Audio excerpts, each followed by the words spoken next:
Jaffa Cakes.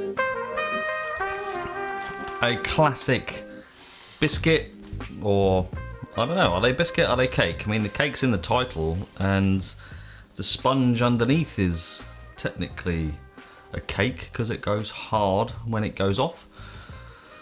Cookies, biscuits go soft when they go off, cakes go hard when they go off, so who knows what it is. If you don't have Jaffa Cakes where you are, they're amazing, soft kind of sponge base with a orange Jaffa, Jaffa Orange, I assume. Sugary, soft circle, tops covered in chocolate. They used to do, I think they do now, some raspberry ones, some apple ones, blah, blah, blah, various different flavors, but all just used to be orange. Actually, they did do an all chocolate one years ago, years and years ago. They were the best ones I've ever had. Still orange flavored, but all covered in chocolate. And I think they had chocolate sponge, but I can't remember. If you remember the all chocolate Jaffa Cakes, let me know in the comments whether they had the chocolate sponge or not. I saw these in the shops the other day and thought I'd have a go at making a Jaffa Cake ice cream. So here we are. Let's get started and see where we end up.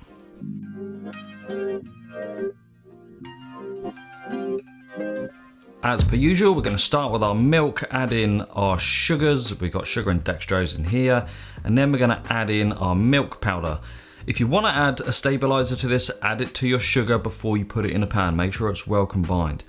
Once all that's completely mixed in, add in some cocoa powder. I've used Callebaut cocoa powder here. It's 22 to 24% fat. The small amount we're adding here, smaller than normal, that's for sure, will give us a milk chocolate, as you can see here, result. Once that's up to temperature, you can turn the heat off and then add in some chocolate. Now, if you're watching this and we haven't done the next episode of our chocolate series, we'll discuss this combination chocolate ice cream in that episode. And or have done, depending on what time of the year it is. Anyway, once that's ready, take it off the heat, add it into your container, and here we're gonna add in our cream afterwards. The cocoa, the chocolate is well combined, is nicely emulsified. We can then add in our cream and put that in the fridge.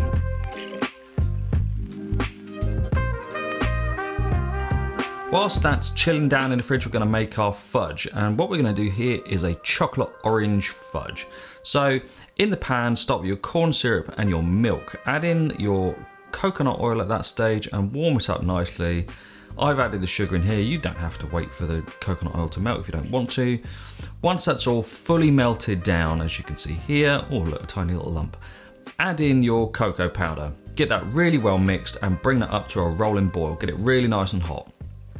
Once that's been boiling for about 30 seconds, turn the heat off and add in your chocolate. The chocolate will bring the temperature down and it will make a really nice, glossy, smooth chocolate fudge. Once that's cooled down a little bit more, add in your orange extract. Now, we've used Nielsen Massey here. It's really nice and tastes identical to the Jaffa Cake flavor, which is really handy. Take that off the heat, put it in a container and just let it cool down to room temperature before you put it in the fridge. If you put it in the fridge, it will stiffen up a little bit. It won't go hard, but it will stiffen up. When your ice cream has chilled in the fridge, give it a nice little mix just to make sure it's ready to go. Pop it in your ice cream machine for churning. Smells great, this chocolate ice cream. Once your ice cream's churning, you can take some of your Jaffa Cakes and chop them up into whatever size you like. I've just done random kind of 1 centimeter squares or square-ish shapes here. And when your ice cream is ready, you can simply start loading up the tub. Now, loading up the tub is just layering it in your ice cream and then your fudge one by one, and then finally top with your chopped Jaffa Cake pieces. Now put the lid on that and put it in the freezer for 20 minutes, half an hour or so. Whilst that's in the freezer, take your milk chocolate, add a little bit of coconut oil to it and melt that down. Well, I've just melted this down in the microwave, nice and quick. Let it cool down a little bit, take your ice cream out the freezer and then pour your milk chocolate all over the top of your Jaffa Cakes. Put it back in the freezer then for a good few hours.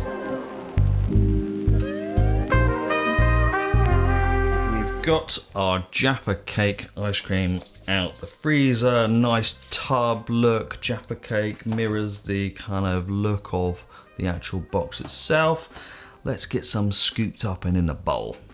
I do love the chocolate tops. I mean, Ben & Jerry's do them, that's where I got the idea to do them, so, you know, just pure out copying them.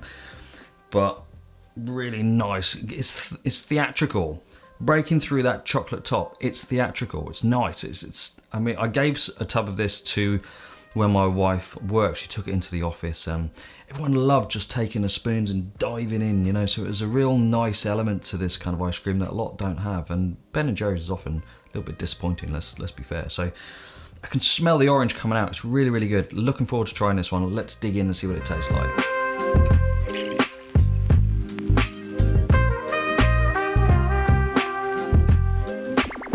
Oh man, that is good. That's good.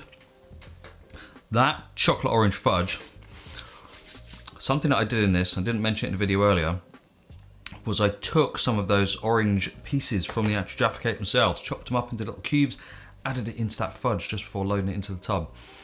And it just gives a little bit more texture, a little bit more bite to the fudge, but the fudge tastes identical to Jaffa cake. So you've got the milk chocolate, you've got the chocolate orange fudge, you've got that chocolate ice cream. Oh, this is so good. I'm definitely making this one again.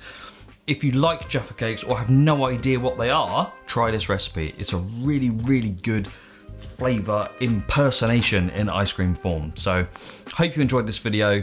Don't forget to like and subscribe, and we'll see you next week.